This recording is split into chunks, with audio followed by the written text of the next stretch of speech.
Morning grade sixes and welcome back to English. As you know, my name is Mrs. Verger and I have got a plan of things that I'm doing for the next couple of days and weeks. But if there's something that you would really like me to touch on, you'd like me to teach a certain skill, won't you send me an email to grade6@worksheetcloud.com and I will see that I include it in the next lessons that I do. So as we always do, we start with our daily starter. And then we are going to look at our apostrophes for today. Now, I think we often feel like this picture where it's talking about apostrophes. The lady sees it, she says, I really want one. I just don't know where to put it. And I think we feel like that sometimes ourselves. Where must I put an apostrophe? Where mustn't I put one? And sometimes I get children who put it in words like yours, like this is yours, maybe talking about a bottle, Y-O-U-R apostrophe S. And that's really not the correct place to put it. So don't worry, this is what this lesson is about. We're going to show you where to use it and where you shouldn't use it. So let's take a look at our daily starter. We're looking at two words, it's and its. This one is a contraction using an apostrophe, and you'll get to know more about that. But if I took this first one, it's, I could break it up into two words. It is. That little apostrophe tells me something's missing. So it is, or just it's. So let's look at this first sentence. Could you say it is or it has instead of it's raining? Yes, we could. We could go it is raining or it has been raining. But for example, this one, I can't use it is. So let's look at the sentence. The penguin eats its breakfast. Can I take that it's and say it is?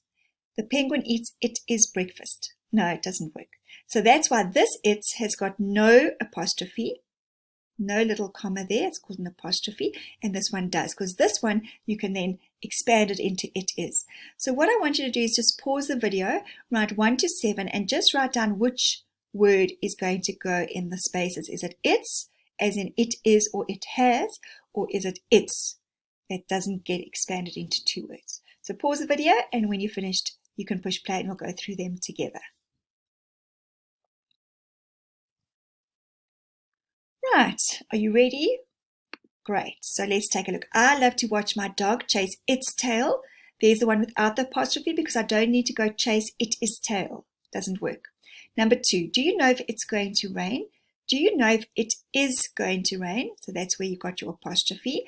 Number 3, it's my birthday. Can I say it is? Yes, it is my birthday. Number 4, when it's your turn, throw the ball. Can you expand that into 2. It is when it is your turn. Yes. Number 5. Put your phone in its cover. Is it is? No. You can't say put your phone in it is cover. So that's why it's got no apostrophe. And number 6. Will the kitten find its way home? Will the kitten find it is way home? No. So good. That's why that one's got no apostrophe. And the last one, I hope you noticed, I looked at the schedule and it's already started. What is that there? Is it is or it has? Yes. I looked at the schedule and it has already started. So that's why it's got the apostrophe. Good. So let's go into looking at the difference between the two. You've got apostrophes, but you can split them into contractions and into possession. Apostrophes of possession. And so we're going to go through what they mean, and then we're going to do exercises to see and to practice so that you can try them out. So I love this one. I'll never date another apostrophe. The last one was too possessive. Just a very cute, fun, humorous little picture. So apostrophes can be possessive. In other words, they want to show ownership. So just a little cute cartoon. So contractions, they shorten the words you are writing and they combine two words to make them one by using an apostrophe. So they're not compound words. That's different, like butter and fly, butterfly. Okay, the words stay the same, butter and fly stays the same, and then it's butterfly. This is where you take two words and you shorten them, but you remove some letters. And so we're going to look at that. And then possession, this is where you show ownership of something. So a noun owns something, like Mrs. Verger's glasses, for instance. I'll show you how to do that to show the glasses belong to me. Right, so let's jump into our very first part of apostrophes. We're looking at contractions. And just to go over, so it's a contraction is one word made from two words. So look here at the example. Is not becomes one word isn't. The first word usually stays the same. So let's look. Is, stayed the same. Certain letters are taken out of the second word. Yes, look there, we took out the O. An apostrophe will fill the space of the missing letters. So look, is not becomes isn't.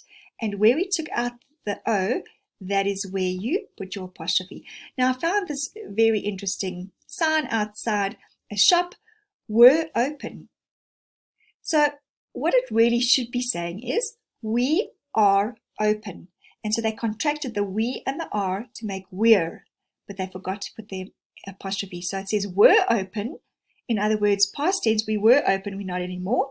But what they're meaning to say is we're open, so you can come in. So very different meaning if you don't have an apostrophe.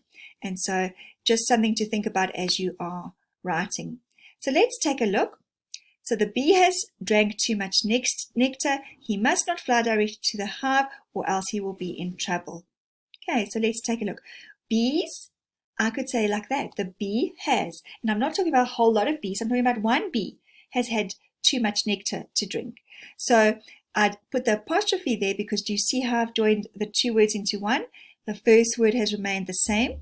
There's the second word. And what did I take out? The H and the A. And that is where my apostrophe went. So the bees has drunk too much nectar. He must not fly.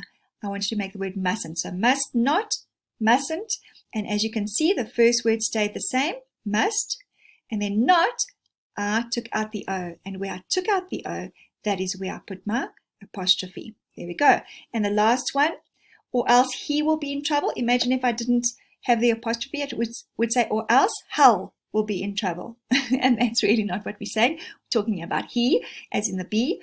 And so there I kept the word the same, the first word, he. I took out the W and the I and put the apostrophe in its place. He will, he'll be in trouble. Okay, so let's take a look a little bit further. Where to put the apostrophe is a problem. I sometimes see apostrophes all over the place. You need to make sure that you put them in the right place. They are to replace what you've taken out. So look here.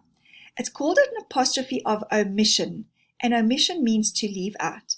So if it's an apostrophe of omission, it means where we've taken or left letters out or a letter, we need to put that apostrophe there. It takes the place of the letter. So think, do not, take a look. We took out the O. That's where you put the apostrophe. You don't put the apostrophe here or on top of the T. It goes exactly between where you left out the letter. Should have. There we go. We've taken the H and the A out to should have. And it goes exactly in between the D and the V where you took the letters out. So don't just go and just click it anywhere. Make sure that you're putting it in the correct place. Right. And then we take a look at some examples.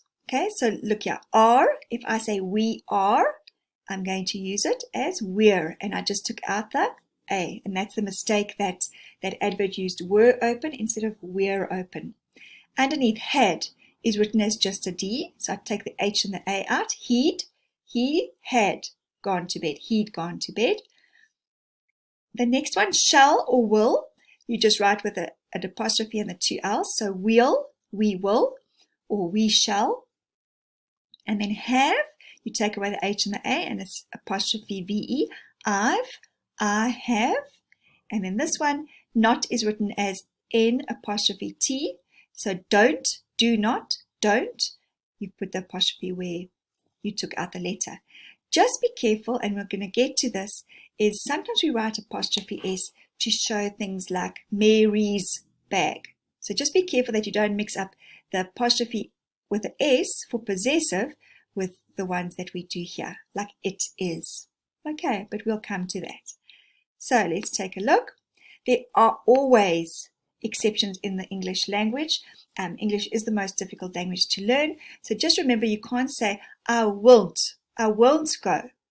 It doesn't even sound right. We know that it's won't. I won't go. And this changes completely in terms of the first word. So here's the exception. So you're going to take out the ILL, and then you've got to switch the knots. So don't switch it. Just know that I will becomes won't.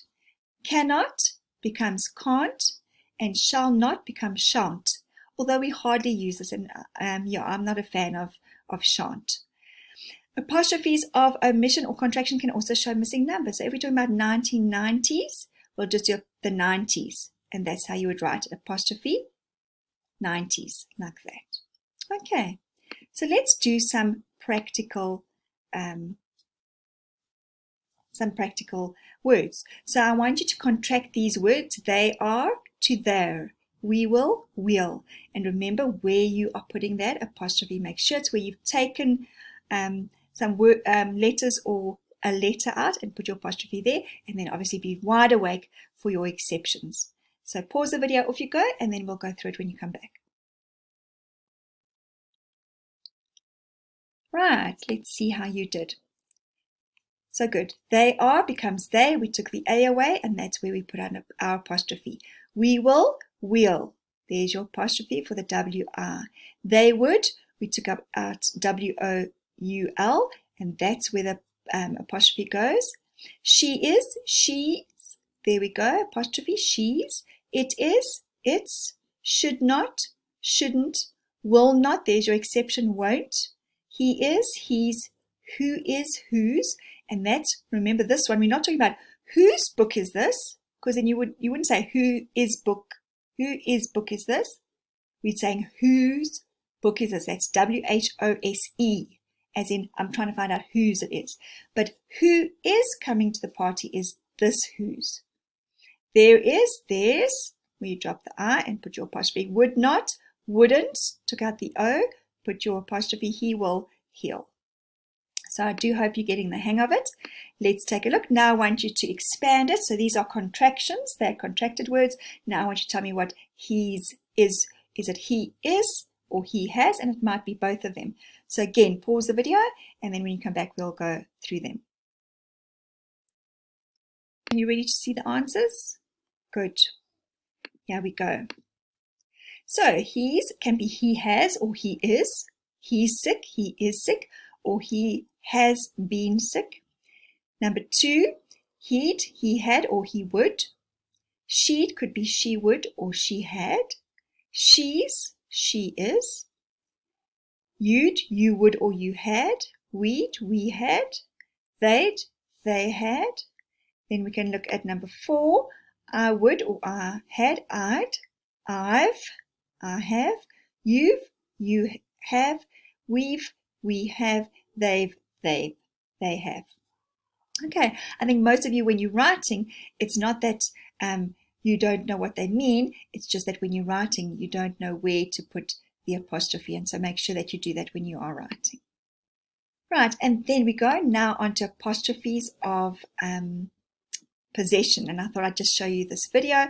I have got permission from the person who created it. It's really a lovely video about explaining the difference between possessive apostrophes and ones where it's showing a group. So take a look. I hope you enjoy it.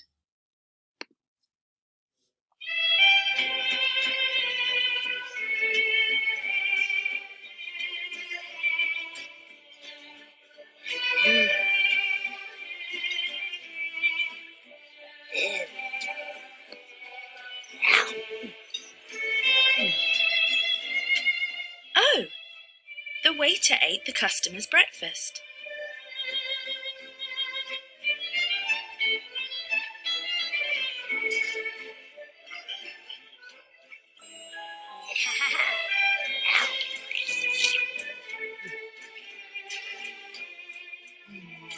Oh, it's happened again. The waiter ate the customer's breakfast. These sentences tell you what the waiter did. They both have apostrophes, but in different places. Apostrophe. An apostrophe shows possession. Possession means belonging to someone or something. Like the customer's breakfast, the breakfast belongs to the customer or customers. There are 2 types of possession. Singular, belonging to one person or thing, and plural, belonging to more than one person or thing. Let's start with singular possession. The waiter ate the customer's breakfast. In this sentence, there is breakfast for one customer. The breakfast belongs to one customer. This is singular possession.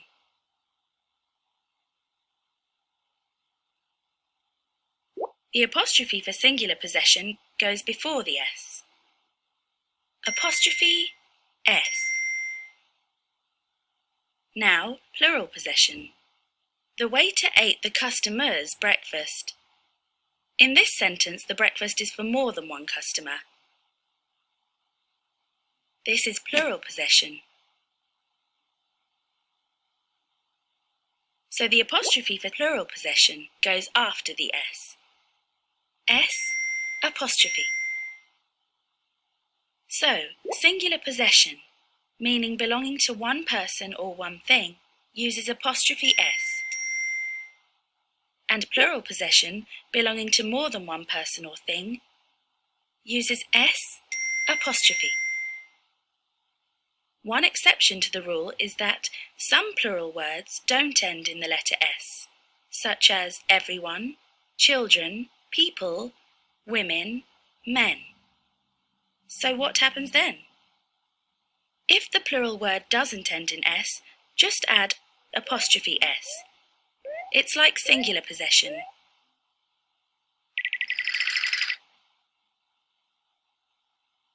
The customer ate the waiter's tray. If there's only one waiter, then it's singular possession, and the apostrophe goes before the S. The waiter ate the customer's table. If there's more than one customer, it's plural possession, and the apostrophe goes after the S. Everyone's meal was ruined.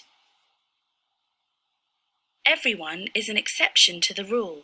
It's a plural word that doesn't end in S, so you add apostrophe S.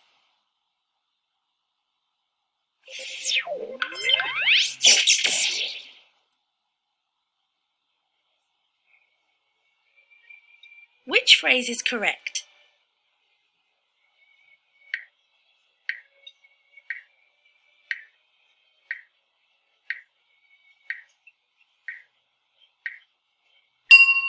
The monster's boots.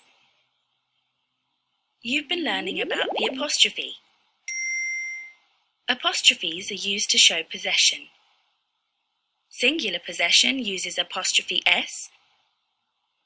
Plural possession uses S apostrophe. And don't forget, if you have a plural word that doesn't end in S, use apostrophe S. When deciding where to put the apostrophe, just ask yourself, does it belong to one or more?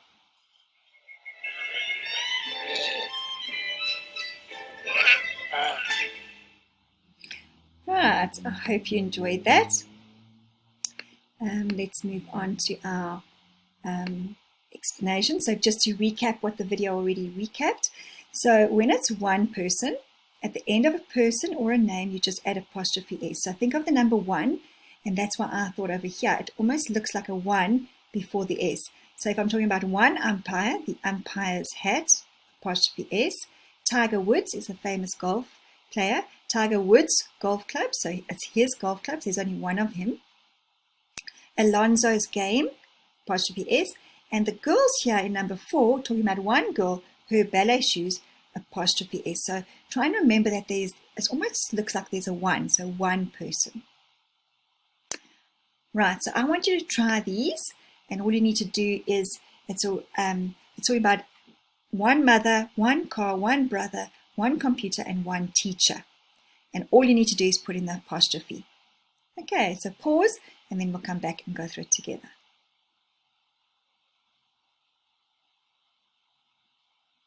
Right, here we go. My mother's necklace, so one mother, apostrophe S.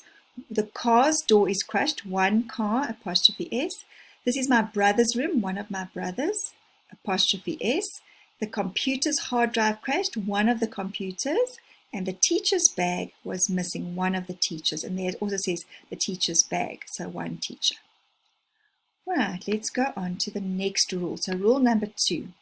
So when we're talking about a group of people, remember they spoke about it, a group, you've got the apostrophe after the S. And I always think if I have a group of people like this, I want them sort of in a group, and so I put the apostrophe around them to make a group. I hope that makes sense. So there, we're talking about the boys' soccer balls. So the whole group of boys, their soccer balls. Number 2, the girls' mountain bikes. So all of the girls, all of their mountain bikes. A whole group of girls. There's the girls, and then the apostrophe goes afterwards to show you that we're putting them together as a group.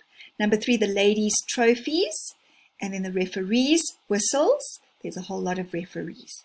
Right, look at the next one. So what I want you to do is I want you to do 1 to 4, and then we'll look at it together. So there's 2 sisters, there's a whole lot of parents, there's a whole lot of ladies, and there's a whole lot of secondary teams. So put the apostrophes in where you think. Remember, a group goes after. Right, off you go.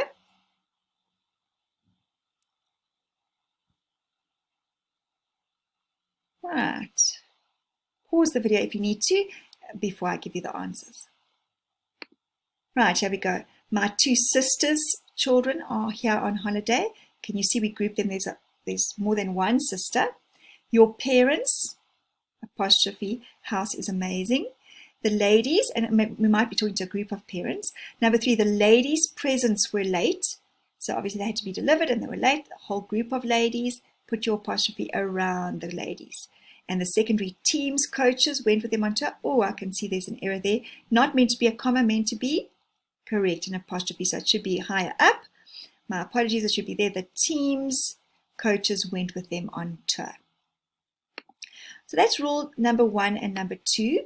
And then there are actually more rules than that. So we could look at the rugby team's boots, the children's soccer strip, the relays batons, and the team's victory. And remember in the video, they spoke about exceptions to the rule. So when there's a group of people or things, like there's already team here, children, relay, and team, that already shows you that it's plural. So when it's already plural and it doesn't end in an S, you put apostrophe S. So the rugby team's boots, the children's soccer strip, the relays, batons, and the team's victory. Right, that's rule number 3. Then we've got, did I miss rule number 4? Okay, well maybe I made a mistake in my numbering of my rules. The next rule is biblical or classical names that end in an S, like Jesus and Hercules. It really doesn't sound great when you go Jesus's food or Hercules's strength. So Jesus, food, Hercules, strength. It's just got an apostrophe after, and it's got to be a biblical or classical name, something, for instance, like from Shakespeare. And then if we look at names that end in S, so sometimes you've got Mary, it ends in a Y, that's easy. Mary, apostrophe S. Mary's phone, easy. But if a person's name ends in an S, sometimes you think, should I put an apostrophe S or not? You must. So James's bag, Mr. Cross's book. So I know it does sound a little bit clumsy there, but you must use it for a name showing one. Remember, that little apostrophe almost stands like a 1, showing ownership to one person's things. And then we've got one of our last rules, which is when you've got 2 names. Where do you put it? So look at this example. I love this. It's quite easy to remember. So if I'm talking about Claire and Katie's sweets, you only need to do it on the second person's name. So you don't say Claire's and Katie's sweets. You can just say Claire and Katie's sweets, Paul and Chris's house. And you can see I've put an apostrophe S after Chris, which ends in an S, apostrophe S. So you only need to put the apostrophe on the second person's name. Okay, so I really hope that you've enjoyed that. There will be an exercise for you to do for just revision, so an activity that's over here as you close this video. And then remember, if you've got any questions about today's lesson on apostrophes, you can email me at grade6@worksheetcloud.com, and then you're welcome to rewind or scroll back to the video on apostrophes with little monsters. It'll help reinforce it for you. So remember, when it's one person, it's apostrophe S. When it's a group, think of a group and you're putting it after that, S apostrophe, and then there are obviously exceptions like children and everyone. It's already plural, so you need to put apostrophe S. And then biblical names, they just go an apostrophe after the biblical name if they end in an S. But if they are names like James, which is a normal name that we have today, apostrophe S, James's bag. Okay, so I do hope you've got that. And then just thanks again for watching, and you know where I will be tomorrow. Same time, same place. Bye, grade 6s.